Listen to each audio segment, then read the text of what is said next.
Rusia menyambut baik penyertaan Indonesia sebagai anggota penuh BRICS yang dijangka memperkukuhkan lagi penyatuan selatan global dan timur.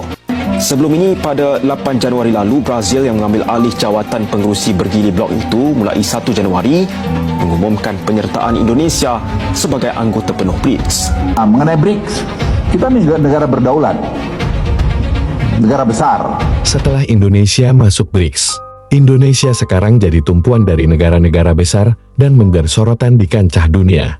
Indonesia sendiri ikut bergabung dengan BRICS adalah keputusan yang sangat tepat, di mana negara sebesar Indonesia juga harus bekerja sama dengan negara-negara besar lainnya dan tidak bertumpu negara besar satu saja, karena demi menjaga kestabilan dan kemajuan dengan kerjasama di bidang apapun. Dari media serta pejabat Malaysia juga menyoroti dengan adanya Indonesia bergabung BRICS yang bisa dibilang sangat menguntungkan jika Indonesia bergabung BRICS, dan menjadi kerugian besar jika mengabaikan negara sebesar Indonesia. Namun dari segi mentalitas Malaysia, takut ikut bergabung BRICS karena tahu sendiri, ancaman Amerika tidak main-main. Mengenai BRICS, kita ini negara berdaulat, negara besar. Negara ini, kalau Anda pernah baca saya nulis di mana di South China Sea, ya, South China Sea. Saya katakan Indonesia is too big to lean to any country. Indonesia terlalu besar untuk berpihak kepada satu negara, Ya, maksud saya waktu itu Cina dan Amerika. Kita tidak perlu, apalagi sekarang ini, apalagi dengan presidennya seperti Pak Prabowo, tidak perlu. Jadi kita perlu merdeka, perlu independen. Ya sedikit nakal-nakal lah, menunjukkan bahwa kita punya juga, punya say juga. Apa keuntungan kita dengan BRICS? Ya market kita lebih besar. Karena ini masalah kalau kita tidak hati-hati dengan persoalan yang ada di Tiongkok sekarang, dan juga persoalan di mana di Eropa, di mana gas sekarang dari Rusia di stop mereka. Itu akan terjadi nanti masalah krisis energi di mana di Eropa, dan dia turunkan ke Cina. Dan Cina masalah ekonominya juga sekarang lagi kurang baik. Dan Amerika kita uncertainty-nya tinggi karena tarif itu yang belum jelas mau berapa persen dinaikkan oleh Presiden Trump. Jadi kombinasi masalah ini memang betul-betul kami cermatin dengan baik. Jadi itu salah satu tugas Den tadi, memberikan masukan pada Presiden dalam proses pengambilan keputusan. Dan saya kira dengan keahlian-keahlian seperti Pak Dede ini, Pak Dede masih researcher di Harvard. Ya, dia masih researcher di Harvard dan dia tinggal di sana, dan ya sekarang ini masih kita tahan-tahan di sini, dan kita punya advisory board, advisory board, global advisory board. Itu ada tadi Ruhir Sarma, penulis buku One Man Wrong with Capitalism. Ada juga kita punya tadi Ray Dalio adalah salah satu pemain market yang sangat besar, jadi kita tahu kira-kira mau kemana arahnya. Kemudian kita juga punya dari bekas wakil bank sentral dari Cina. Jadi kita betul-betul mendapatkan informasi yang sangat komprehensif, sehingga kita didiskusikan di dalam konsil, dan itu kita berikan masukan pada Presiden. Jadi saya pikir ini yang dulu waktu zamannya pemerintahan yang lalu kita tidak pernah sempat punya. Kita semua banyak action karena memang kebetulan belum ada ini. Jadi berangkat dari pengalaman itu, dengan ada ini, ya Presiden bilang juga, dia bilang, Pak Ketua, ini berarti saya benar juga membuat DEN ini. Ya saya bilang kalau Presiden pasti benar lah, saya bilang gitu. Jadi ingin saya sampaikan pada Anda, ini akan sangat efektif menghadapi keadaan ekonomi dunia dan juga tentu domestik kita sendiri tadi mengenai purchasing power kita yang agak lemah, bagaimana kita dorong. Sekarang jawaban-jawaban itu disiapkan, karena saya pikir seperti Pak Arif Ansori, ya dia dengan kepakarannya dia punya kebebasan untuk melakukan sekarang studi apa yang harus kita lakukan dengan data-data yang ada. Kemudian kita juga nangkap dari market dengan adanya si Harry adalah di market yang menangkap tadi bagaimana market merespon setiap policy yang kita buat, dan apa yang market tidak suka dengan kita. supaya kita segera respons juga untuk ke depan. Jadi saya pikir kami cukup kredibel menurut saya untuk memberikan respons untuk Indonesia bisa high income country paling tidak 2040, menjadi negara maju mungkin 2050 ke depan. Saya sangat confidence melihat itu karena kita punya hilirisasi, kita punya tadi macam-macam hilirisasi sudah, dan tadi genomic sequencing yang akan dibuat sehingga bibit-bibit kita perbaiki.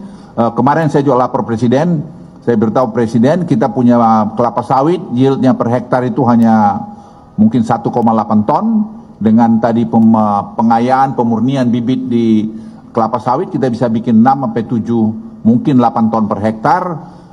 Jadi kalau kita punya 16 juta mungkin kita tetap target kita 100 juta ton per tahun untuk produksi kelapa sawit bisa kita capai, sehingga nanti kebutuhan untuk pangan dan kebutuhan untuk tadi minyak goreng dan kebutuhan ekspor itu masih bisa terpenuhi. Jadi semua kita lihat equilibriumnya. Misalnya kita juga melihat bibit bawang putih. Kita import 700 juta dolar setahun. 770. Sekarang kalau kita punya bibit sendiri, ya katakan 20% kita bisa penuhi bertahap, karena itu butuh waktu untuk bikin genom itu. Dan genom ini teknologinya sekarang sudah jalan, sudah mulai kita kerjakan, kita bertahap. Misalnya juga kejadian Kokoa itu kita butuh 800 juta, kita hanya punya 2 juta, lainnya kita mesti impor. Itu semua uang, dan kualitasnya bukan kualitas yang bagus. Nah sekarang kita akan lahirkan itu semua. Sekarang ungguin nanti wartawan bisa, Presiden sudah mau meninjau pusat researchnya itu di herbal itu dan hortikultura di Humbang Hasudutan. Saya minta masih 2 bulan biar kita sempurnakan sebelum nanti Presiden ke sana. Jadi kita tidak perlu lagi hanya bilang Thailand aja. Indonesia juga punya. Indonesia menyambut baik pengumuman yang diberikan oleh pemerintah Brazil kemarin tanggal 6 Januari waktu Amerika Selatan mengenai keputusan bergabungnya Indonesia sebagai anggota penuh di BRICS. Hal ini tentunya terkait erat dengan keinginan negara-negara BRICS untuk segera menerima Indonesia yang selalu berkomitmen dan juga telah menunjukkan peran aktifnya dalam berbagai macam isu global, dan juga penghargaan dan pengakuan dari negara-negara BRICS terhadap komitmen Indonesia untuk memperkuat kerjasama yang lebih inklusif dan berkeadilan. Dan langkah strategis Indonesia juga ini dihargai untuk meningkatkan kolaborasi dan kerjasama dengan negara berkembang lainnya. Sesuatu hal yang selalu kita sampaikan dan kita dorong dalam berbagai kesempatan di forum multilateral.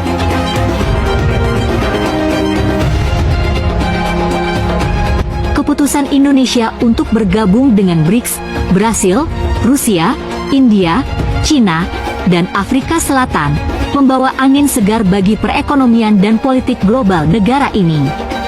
Sebagai negara dengan ekonomi terbesar di Asia Tenggara, Indonesia diyakini dapat meraih sejumlah keuntungan signifikan dari keanggotaannya dalam kelompok negara-negara berkembang ini.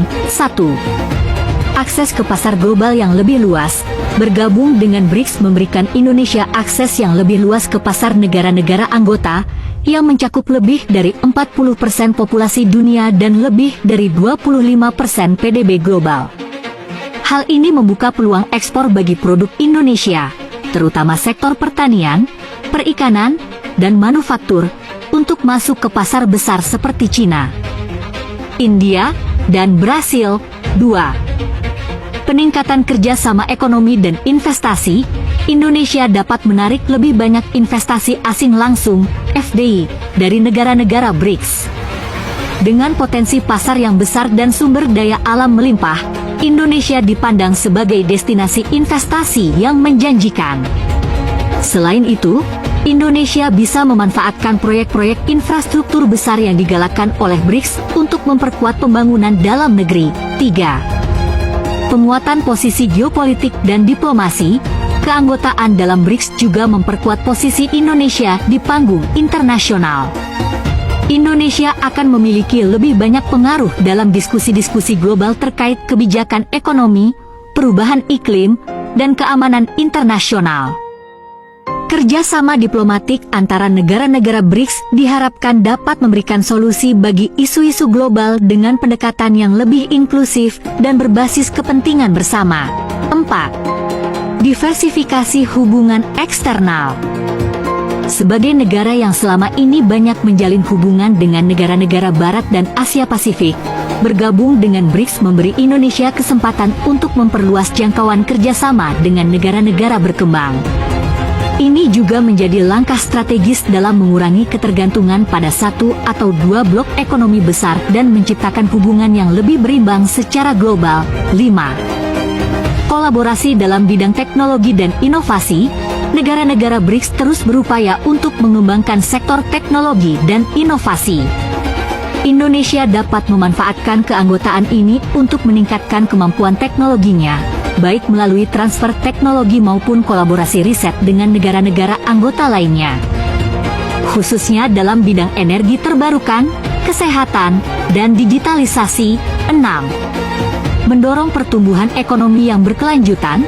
Indonesia akan mendapatkan dukungan dari BRICS dalam mengembangkan ekonomi yang lebih berkelanjutan.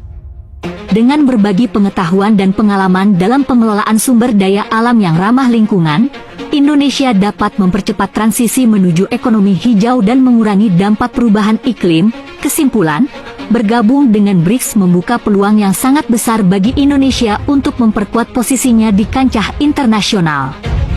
Dari segi ekonomi, diplomasi, hingga teknologi, Indonesia akan mendapatkan banyak manfaat strategis yang dapat mendukung pertumbuhan dan pembangunan negara dalam jangka panjang.